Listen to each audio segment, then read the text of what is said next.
Islamic short status کو subscribe کریں، like کریں، کمنٹ کریں اور شیئر کریں۔ بیل آئیکن کو دبانا مت بھولیں۔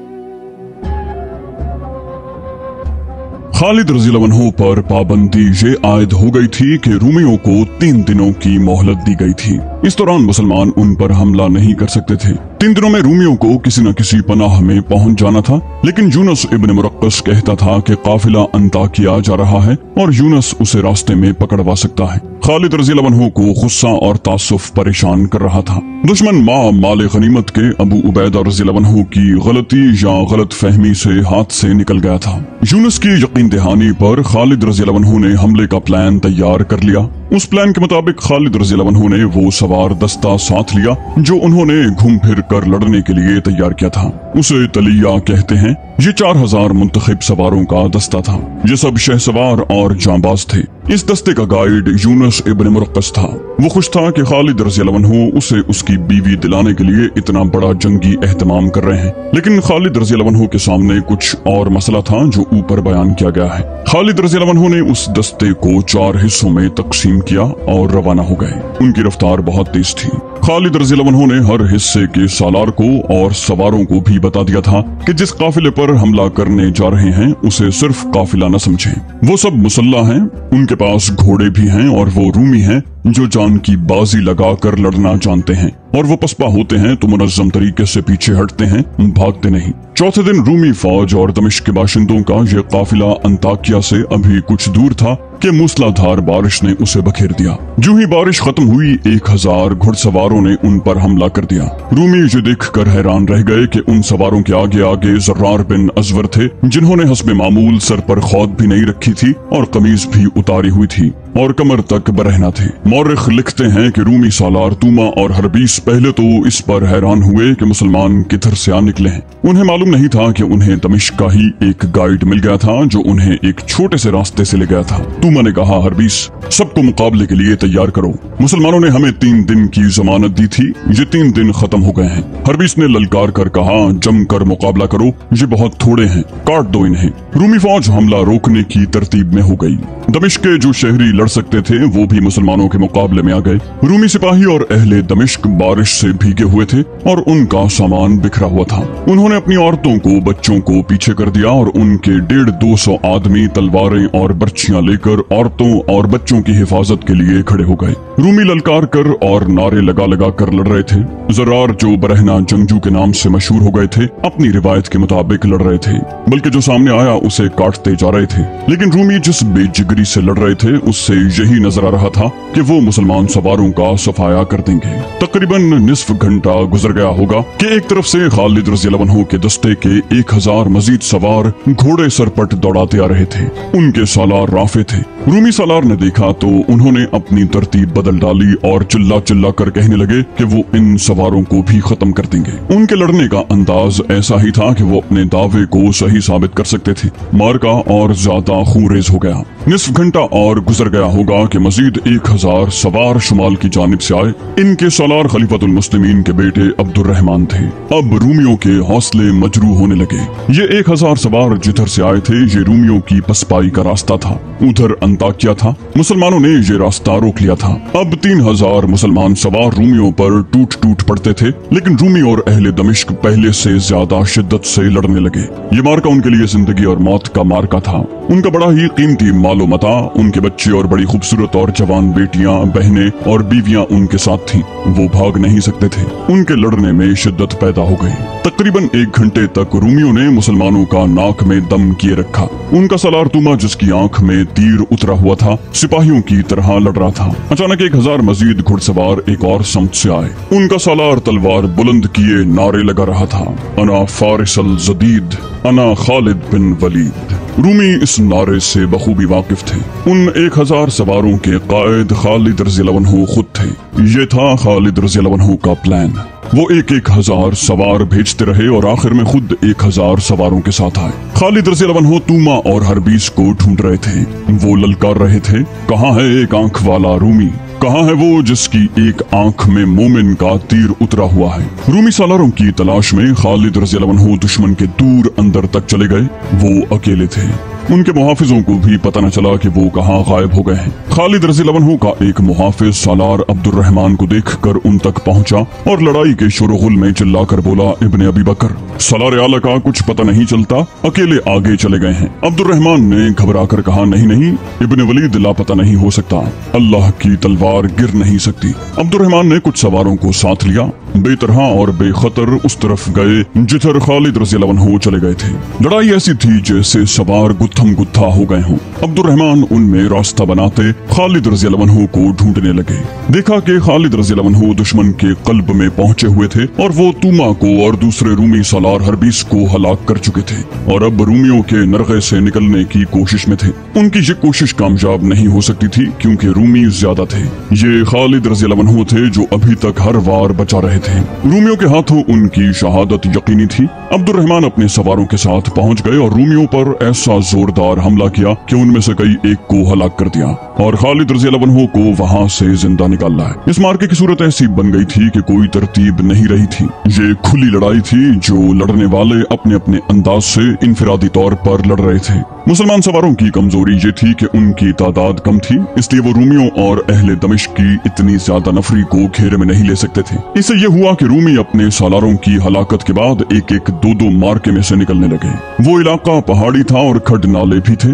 रूमी वहीं कहीं गायब होते गए और अंताकिया की तरफ निकल गए। इस तरह मार्का आहिस्ता आहिस्ता खत्म हो गया। खालिद रज़ी अल्लाह अन्हु के हुक्म से औरतों को घेरे में ले लिया गया। कुछ औरतें भाग गई थीं। औरतों के साथ कई आदमियों को भी कैदी बना लिया गया। उस काफिले के साथ जो माल, अम्वाल, खजाना और दीगर कीमती सामान जा रहा था वो सब वहीं रह गया। ये मुजाहिदीन का माल गनीमत था। वहाँ एक हादसा यूं हुआ कि यूनुस इब्ने मुरक्कस अपनी बीवी को ढूंढता फिर रहा था। वो उसे नजर आ गई। वो उसकी तरफ दौड़ा। लड़की भाग निकली लेकिन वो कहीं जा नहीं सकती थी क्योंकि सब औरतें मुसलमान सवारों के घेरे में थीं। लड़की ने जब देखा कि राह फरार नहीं और यूनुस जो मुसलमान हो चुका था उसे पकड़ लेगा तो उसने अपने कपड़ों के अंदर हाथ डाला और खंजर निकाल लिया। यूनुस के पहुंचने तक लड़की ने खंजर अपने सीने में घोंप लिया। वो गिरी और यूनुस उसे उठाने लगा। लड़की ने कहा, जा इब्ने मुरक्कस, मेरा खावंद मुसलमान नहीं हो सकता।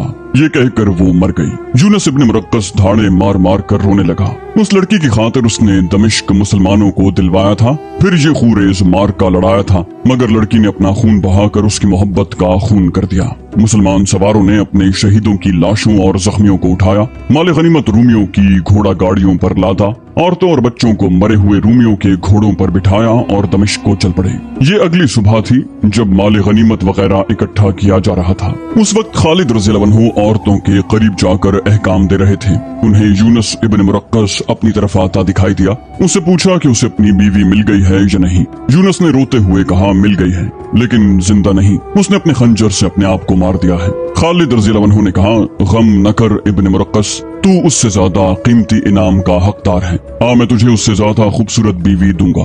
खालिद रज़ी अल्लाह अन्हु ने उसे एक रूमी औरत दिखाई जो जवान थी और जिसका हुस्न लाजवाब था। उसका लिबास रेशम का था और उसके गले में बड़ा ही कीमती हार था। खालिद रज़ी अल्लाह अन्हु ने उसे हुस्न का ये पैकर दिखाकर कहा, ये तेरा माल गनीमत है, मैं इसके साथ तेरी शादी करवा दूंगा। यूनुस इब्ने मुरक्कस ने घबराए हुए लहजे में कहा, नहीं सालार मोहतरम, मैं इसके साथ शादी नहीं कर सकता। आप शायद नहीं जानते, ये शहंशाह हरकल की बेटी है। ये इनके सालार तूमा की बीवी थी। खालिद रज़ी अल्लाह अन्हु ने कहा, अब ये किसी शहंशाह की बेटी नहीं, अब ये तेरी बीवी होगी। यूनुस इब्ने मुरक्कस ने कहा, ये मुझे वापस करनी पड़ेगी।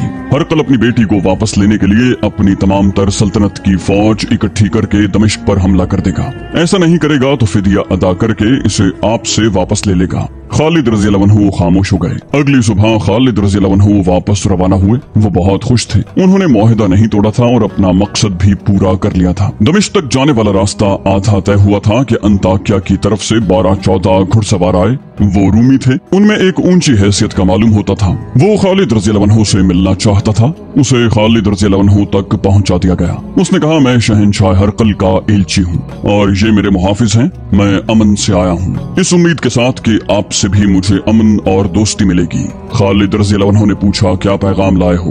हरकल के एलची ने कहा, शहंशाह हरकल को इत्तला मिल गई है कि आपने हमारी फौज और दमिश्क से हिजरत करने वालों पर हमला किया है। शहंशाह ने आपके हमले के मुताल्लिक कुछ कुछ नहीं कहा। उन्होंने अपनी बेटी वापस मांगी है और कहा है कि आप जिस कदर फिदिया तलब करेंगे अदा किया जाएगा। शहंशाह ने ये भी कहा है कि आप फैयाज और कुशादा ज़र्फ हैं, अगर आप फिदिया न लेना चाहें तो मेरी बेटी मुझे बख्श दें।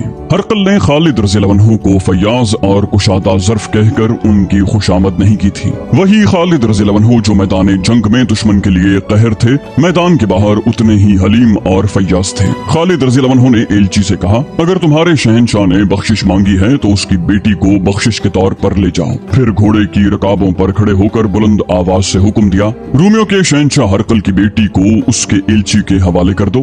खुदा की कसम, मैंने तुम सबकी तरफ से इसे बख्शिश के तौर पर छोड़ दिया है। हमें हरकल की सल्तनत चाहिए, उसकी बेटी नहीं। हरकल की बेटी उसके सफीर के साथ चली गई। यूनस इब्न मुरक्कस ने ठीक ही कहा था कि हरकल हर कीमत पर अपनी बेटी वापस ले जाएगा। यूनस को खालिद रज़ियल्लाहु अन्हु ने अपने हिस्से के माले गनीमत में से बेअंदाज इनाम देना चाहा, लेकिन उसने साफ इनकार कर दिया और कहा कि वो बाकी उम्र शादी नहीं करेगा। बाद में उसने अपनी जिंदगी इस्लाम और जिहाद के लिए वक्फ कर दी थी, लेकिन उसकी बाकी जिंदगी सिर्फ 2 साल थी। वो जंग यरमूक में शहीद हो गया। खालिद रज़ियल्लाहु अन्हु जब माले गनीमत के साथ दमिश्क में दाखिल हुए तो उनकी फौज ने दीवानावार उनका इस्तकबाल किया। वो कामयाब लौटे थे। खालिद रज़ियल्लाहु अन्हु ने पहला काम ये किया कि अमीरुल मोमिनीन के नाम बड़ा लंबा पैगाम लिखवाया, जिसमें उन्हें दमिश्क की फतह की खुशखबरी सुनाई। ये भी लिखा कि वो दमिश्क में किस तरह दाखिल हुए थे और अबू उबैदा रज़ियल्लाहु अन्हु ने क्या गलती की। उन्होंने तफसील से लिखा कि वो किस तरह रूमियों के पीछे गए और उनके सालारों तूमा और हरबीस को हलाक किया। फिर हरकल की बेटी किस तरह वापस की। माले गनीमत के मुतालिक लिखा कि उसका 5वां हिस्सा खिलाफत के लिए जल्दी भेज दिया जाएगा। खालिद रज़ियल्लाहु अन्हु ने ये पैगाम अक्टूबर 634 ईस्वी की पहली तारीख 2 शाबान 13 हिजरी के रोज भेजा था। कासिद रवाना हो गया। कई घंटे गुजर गए तो अबू उबैदा रज़ियल्लाहु अन्हु खालिद रज़ियल्लाहु अन्हु के खेमे में आए। अबू उबैदा रज़ियल्लाहु अन्हु मग़मूम थे। खालिद रज़ियल्लाहु अन्हु ने पूछा कि उनका चेहरा मलूल क्यों है। अबू उबैदा रज़ियल्लाहु अन्हु ने बोझल आवाज में कहा, इब्न वलीद, खलीफा अबू बकर फौत हो गए हैं और अब उमर खलीफा हैं। खालिद रज़ियल्लाहु अन्हु सुन होकर रह गए और कुछ देर अबू उबैदा रज़ियल्लाहु अन्हु के मुंह पर नजरें जमाए रहे। खालिद रज़ियल्लाहु अन्हु ने सरगोशी में यूं पूछा जैसे सिसकियां ले रहे हों, कब फौत हुए हैं। अबू उबैदा रज़ियल्लाहु अन्हु ने कहा, 22 जमातिउल आखिर के रोज। ये तारीख 22 अगस्त 634 ईस्वी थी। हजरत अबू बकर रज़ियल्लाहु अन्हु को फौत हुए 1 महीना और 8 दिन हो गए थे। खालिद रज़ियल्लाहु अन्हु ने पूछा, इत्तला इतनी देर से क्यों आई। अबू उबैदा रज़ियल्लाहु अन्हु ने जवाब दिया, इत्तला जल्दी आ गई थी। मदीना से कासिद आया तो उसने देखा कि हमने दमिश्क का मुहासरा कर रखा है। उसने सोचा कि मुहासरे के दौरान ये इत्तला दी तो अपने लश्कर में कोहराम बपा हो जाएगा और उस मुहासरे पर बहुत बुरा असर पड़ेगा।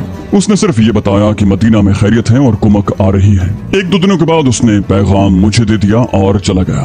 मैंने पढ़ा और यही बेहतर समझा कि दमिश्क का फैसला हो जाए तो तुझे और लश्कर को इत्तला दूं। अबू उबैदा रज़ियल्लाहु अन्हु ने नए खलीफा का खत जो अबू उबैदा रज़ियल्लाहु अन्हु के नाम लिखा गया था खालिद रज़ियल्लाहु अन्हु को देकर कहा, और ये वो खबर है जो मैं तुझे लड़ाई खत्म होने तक नहीं देना चाहता था। खालिद रज़ियल्लाहु अन्हु खत पढ़ने लगे। ये खलीफा उमर रज़ियल्लाहु अन्हु ने अबू उबैदा रज़ियल्लाहु अन्हु को लिखा था। खत कुछ इस तरह था, खलीफा उमर की तरफ से अबू उबैदा के नाम, बिस्मिल्लाहिर्रहमानिर्रहीम। मैं तुझे अल्लाह से डरते रहने की नसीहत करता हूँ। अल्लाह लाज़वाल है जो हमें गुमराही से बचाता है और अंधेरे में रोशनी दिखाता है। मैं तुम्हें खालिद बिन वलीद की जगह वहाँ के तमाम लश्कर का सिपाह सालार मुकर्रर करता हूँ। फौरन अपनी जगह लो। ज़ाती मफाद के लिए मोमिनीन को किसी मुश्किल में न डालना, उन्हें उस पड़ाव पर न ठहराना जिसके मुतालिक तुमने पहले देखभाल न कर ली हो। किसी लड़ाई के लिए दस्तों को उस वक्त भेजना जब वो पूरी तरह मुनज़्ज़म हो, और कोई फैसला ऐसा न करना जिससे मोमिनीन का जानी नुकसान हो। अल्लाह ने तुझे मेरी आजमाइश का और मुझे तेरी आजमाइश का जरिया बनाया है। दुनियावी लालचों से बचते रहना, कहीं ऐसा न हो कि जिस तरह तुझसे पहले तबाह हुए हैं तू तमा से तबाह हो जाए। तू जानता है वो अपने रुतबे से किस तरह गिरे हैं। इस खत का मतलब ये था कि खलीफतुल मुस्लिमीन उमर रज़ियल्लाहु अन्हु ने खालिद रज़ियल्लाहु अन्हु को सिपाह सालारी से माजूल कर दिया था। अब अबू उबैदा रज़ियल्लाहु अन्हु सिपाह सालार थे, बल्कि वो 1 महीना 8 दिन पहले से सिपाह सालार थे। खालिद रज़ियल्लाहु अन्हु ने खत अबू उबैदा रज़ियल्लाहु अन्हु को देकर कहा, अल्लाह की रहमत हो अबू बकर पर। रात जो खालिद रज़ियल्लाहु अन्हु ने मदीना से दूर दमिश्क में खलीफा अव्वल अबू बकर रज़ियल्लाहु अन्हु की रहलत पर रोते गुजार दी थी, उस रात से 1.5-2 महीने पहले मदीना पर मातम के बादल छाने लगे थे। अमीरुल मोमिनीन अबू बकर रज़ियल्लाहु अन्हु ऐसी हालत में ठंडे पानी से नहा बैठे जब उनका जिस्म गर्म और पसीने में शराबोर था। फौरन उन्हें बुखार हो गया। इलाज होता रहा लेकिन बुखार जिस्म को खाता रहा। अगर अमीरुल मोमिनीन आराम करते तो शायद बुखार का दर्जा हरारत गिर जाता, मगर बीमारी की हालत में भी उन्होंने अपने आप को उमूर सल्तनत में मसरूफ रखा। एक रिवायत ये है कि अबू बकर रज़ियल्लाहु अन्हु ने इलाज करवाया ही नहीं था। एक रोज तीमारदारों ने कहा कि तबीब को बुलाकर इलाज करवाएं। अमीरुल मोमिनीन ने कहा, मैंने तबीब को बुलाया था, उसने कहा था कि इलाज और आराम की जरूरत है। मैंने उसे कहा था कि मैं जो चाहूंगा करूंगा। मैंने उसे वापस भेज दिया। उन्हें कहा गया, इलाज क्यों नहीं करवाया अमीरुल मोमिनीन? खलीफा अबू बकर रज़ियल्लाहु अन्हु ने जवाब दिया, आखिरी मंजिल पर आन पहुंचा हूँ मेरे रफीको। अल्लाह ने जो काम मेरे सुपुर्द किए थे वो अगर सब के सब पूरे नहीं हुए तो मेरे लिए ये इत्मीनान क्या कम है कि मैंने कोताही नहीं की। मैं अल्लाह के महबूब के पास जा रहा हूँ। तारीख गवाह है कि खलीफतुल मुस्लिमीन अबू बकर रज़ियल्लाहु अन्हु ने अपने 2 साल 3 माह के दौरे खिलाफत में मौजज़ानुमा काम किए थे। रसूल करीम सल्लल्लाहु अलैहि वसल्लम की वफात के फौरन बाद इर्तिदाद का जो फितना तमाम तर सरजमीन अरब में फैल गया था वो एक जंगी ताकत थी जिसे खत्म करने के लिए उससे ज्यादा जंगी ताकत की जरूरत थी। लेकिन अबू बकर रज़ियल्लाहु अन्हु ने तदब्बुर से और जंगी फहम फरासत से मुजाहिदीन इस्लाम की कलील तादाद को इस्तेमाल किया और थोड़े से अरसे में इर्तिदाद के फितने और उसकी जंगी ताकत को रेजा रेजा कर दिया। उसके नतीजे में उन तमाम कबीलों ने जो इर्तिदाद की लपेट में आ गए थे इस्लाम कबूल कर लिया।